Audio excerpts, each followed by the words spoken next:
On the 31st of August 2004, a man woke up naked beside a dumpster at the back of a Burger King in Richmond Hill, Georgia, USA. He had no possessions or ID and didn't know who he was. It would take over a decade to reveal the truth. It happened like this.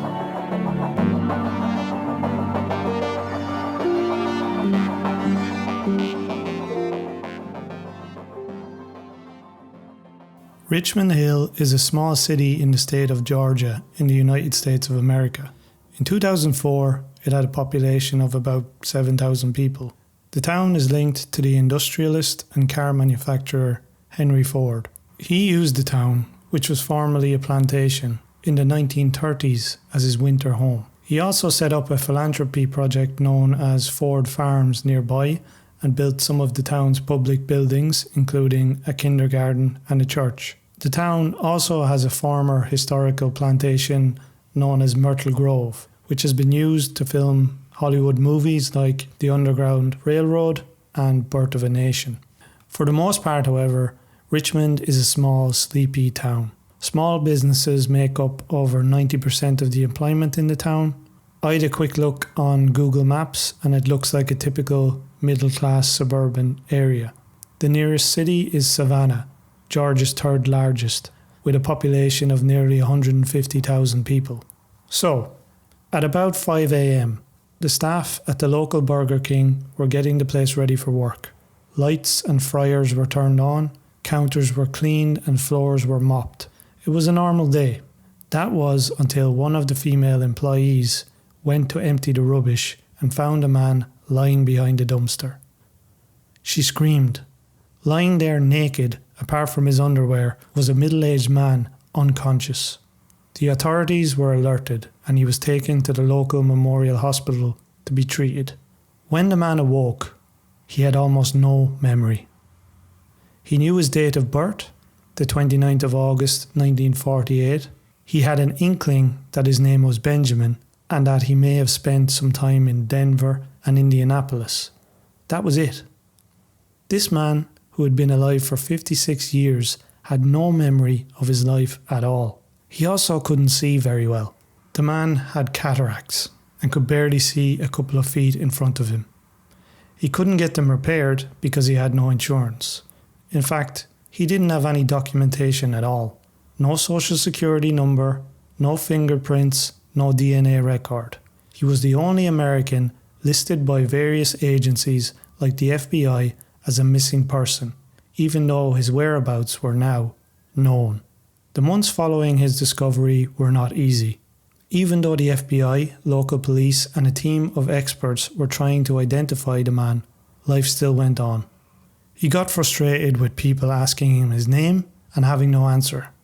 So eventually he came up with an alias, Benjamin Kyle, BK, like Burger King. He initially was bounced between hospitals in Savannah before finally being put in a men's shelter known as Grace House. Here, he roomed with alcoholics and drug addicts. He was alone, confused, and worst of all, almost blind. It must have been a living nightmare. For 9 months he languished here. During the daytime the shelter was closed, so all he could do was sit in the courtyard. One morning he even tried to cross the road, unaware if cars were coming or not. It was around this time when a charity stepped in and paid for Benjamin's cataracts to be treated. Now Benjamin could see, and with that came confidence. His vision was clear, and it was now time to clear up everything else. Who was he? He approached staff at the hospital and shelter and tried to get them to help him. Since he was physically okay, he was sent to the J.C. Lewis Health Centre, where he met a psychiatric nurse working there named Catherine Slater. At first, she was suspicious, like everyone, but once she got to know him, she believed his story and decided to help. Benjamin didn't need medical attention anymore. Physically, he was ready to leave the health centre. Without a social security number, however, that was impossible. Where would he go? So instead of leaving, he started to work. He could stay for free and was paid a small wage for long days helping with patients. He even worked on his days off because, well, it kept him busy and gave him something to focus on. He became a favourite of the nurses. Unlike the other patients, he didn't have any addictions, was kind and intelligent and an avid reader. They tried to jog his memory by peppering him with questions in the hope that it would all come back. It was no use, however. Finally, in the summer of 2007, Catherine let Benjamin move into her spare room, and together they began the search for his identity. Catherine was sure that once the media and politicians knew about his situation, it would all be sorted out very quickly. 6 months at best, she estimated. She started by checking missing persons websites and message boards, hoping someone would recognise his picture. Next, she tried the police, who, to her surprise, she learned had not opened a criminal investigation into the incident. It was clear that Benjamin had been beaten up and stripped of his clothes and possessions, but the police said there simply wasn't enough evidence. Frustrated, she decided to go to the media.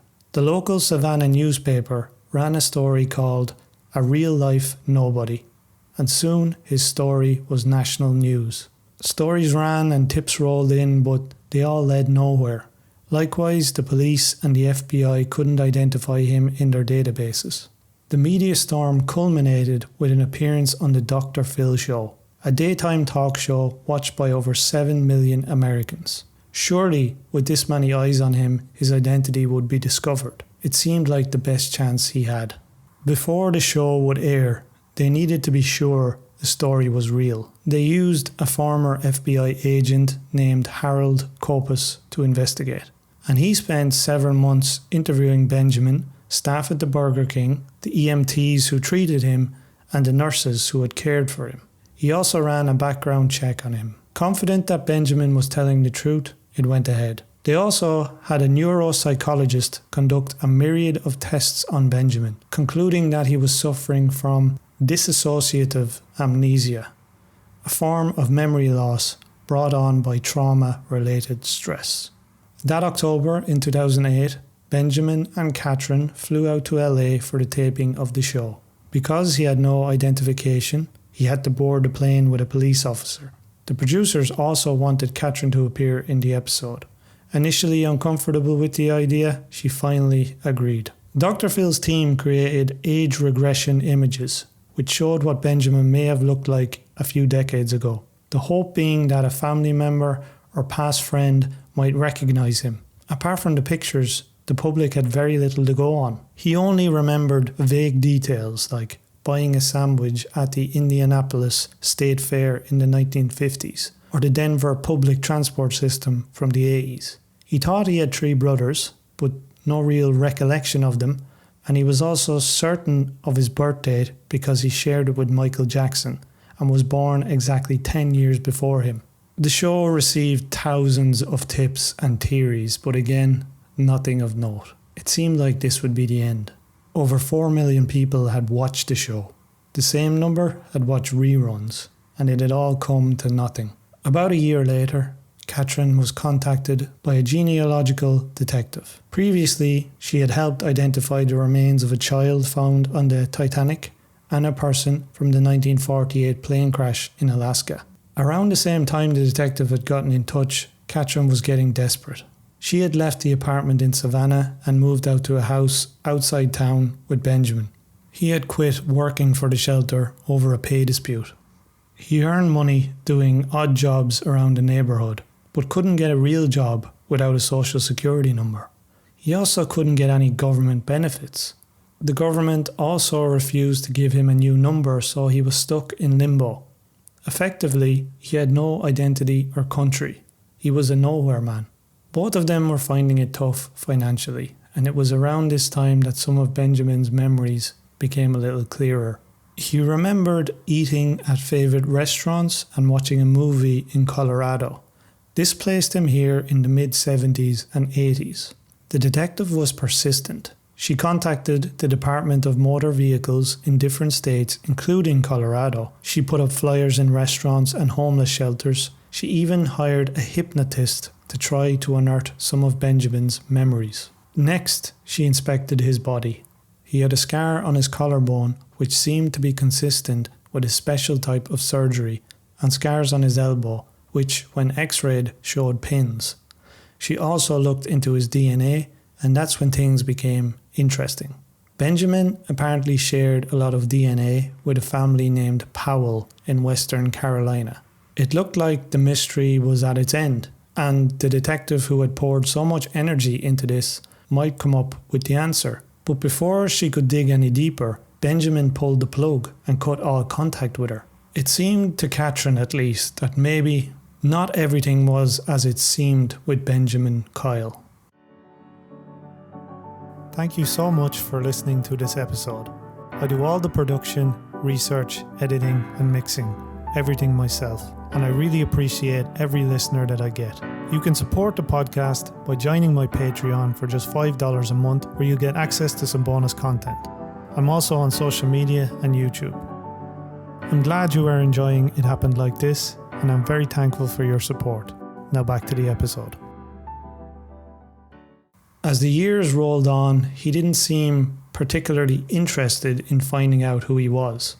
He was also a hoarder, collecting magazine subscriptions and stuff from the dump. He would start projects in every room of the house and never finish them. Catherine believed this was his way of keeping his new identity and making it real. And if the projects were never finished, he couldn't be kicked out. By 2011, she had had enough. She found him a shelter in Savannah and gave him a deadline to leave. They didn't end on the best of terms. Before leaving, he asked if he could burn some old mail in the garden. Catherine refused, but Benjamin went ahead and burned them anyway. She offered him a lift into town, but he refused. He left with a backpack, and they never saw each other again. Benjamin started walking towards Florida. 2 policemen picked him up and brought him to the border, knowing his story from FBI training they had received previous. At the border, he continued to walk until he got to Jacksonville. He couldn't get into a shelter, so he had to sleep outside. He was desperate and called a young film student named John Wilkstrom, who had showed an interest in making a documentary about the case. The young student contacted local media, and soon after, a restaurant owner took pity on Benjamin and offered him a job washing dishes. For the next few years, that's where he would stay. The media had pretty much given up on his case, and even a visit from a psychic couldn't reveal anything about his past. He had given up and resigned to the fact that he was now Benjamin Kyle, and that was that. The only reason he kept any interest in it at all was because of Social Security. He was into his 60s now and had no retirement plan. Wilkstrom helped Benjamin set up a website to help with his quest, and also organised some Ask Me Anything posts on the website Reddit, which proved to be very popular, landing his story on the front page. The short documentary made by Wilkstrom would play at the Tribeca Film Festival and Cannes. In February 2015, the genealogical detective who had worked so hard on Benjamin's case told a TV station in Atlanta that she now believed that Benjamin didn't actually want to figure out who he was and was just looking for attention. Responding on Facebook, a month later, Benjamin accused her of not sharing his DNA data with him and exploiting him. Opinions were split, but Benjamin's supporters offered him encouragement, one of whom was also a rival genealogist who had offered to work with Benjamin. The 2 genealogists had been former colleagues, but had a bitter falling out over the case. That same year, the restaurant had closed down, and Benjamin was living with its owner. He now had no way to fill his days and keep his mind occupied, and things looked bleak. Then, in June of that year, everything changed. The new genealogist had found him, found Benjamin's real identity. His name was William Burgess Powell. They had tracked him down by finding members of the Powell family and taking DNA samples, and finally tracking him to a high school yearbook photo from 1967 in Lafayette, Indiana. Apart from his name, William Powell was right about most things that he thought he knew. He had 3 brothers. His birthday was correct, and those little memories he did have about the fair and his time in Colorado appeared to be true also. William Powell hadn't the best upbringing. His father had been in World War II, and his mother had been in the Air Corps as a photographer. Marjorie, the mother, was a hoarder, and Furman Sr., the father, was an alcoholic suffering from PTSD. It seemed like William was the mother's favourite, and the father, out of jealousy or misdirected anger, took his PTSD out on William and was violent with him for years. At 16, William left home to live with another family.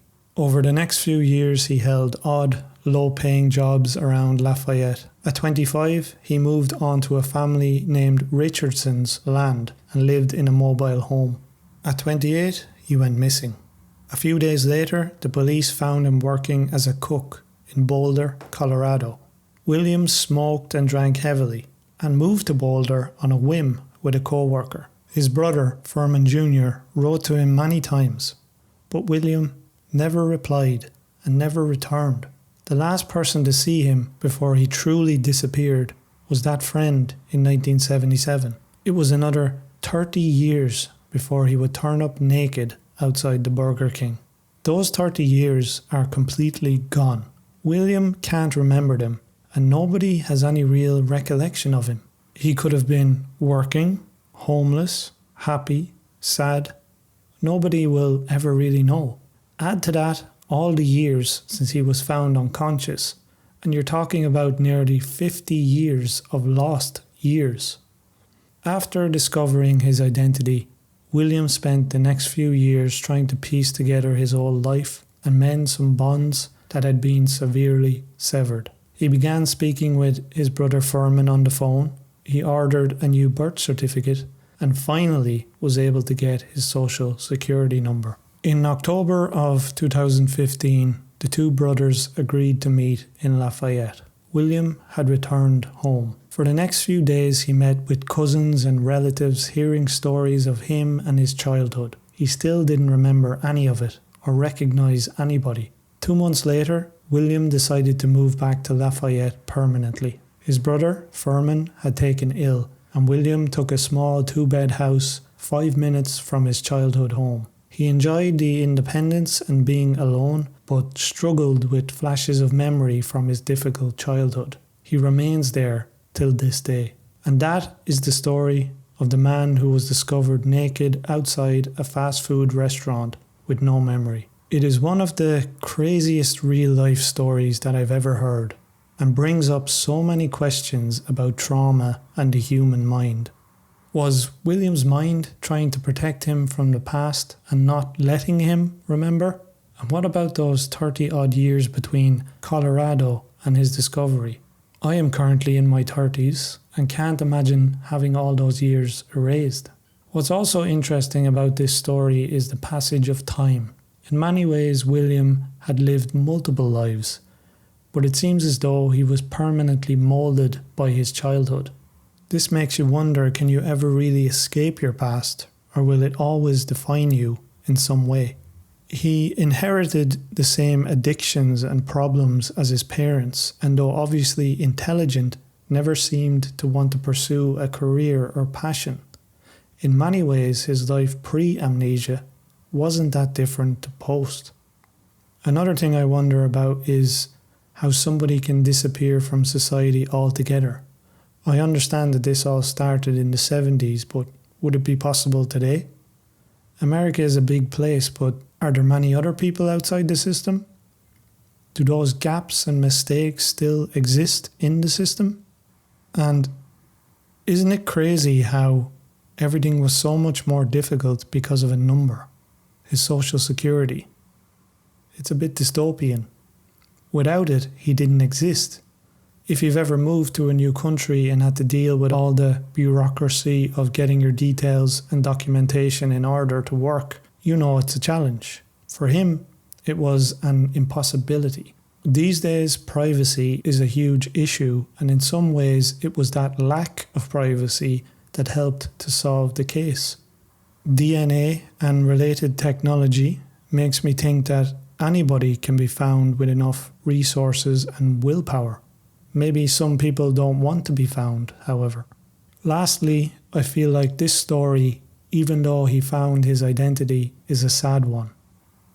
It's sad because William was forgotten by society and also because he didn't really belong in it. Modern society is veering more and more towards the individual. We are becoming isolated. And we are, of course, all individuals, but without a community, a partner, friends, family, it can seem like we don't exist. And as William's case has shown, maybe without those things we actually don't.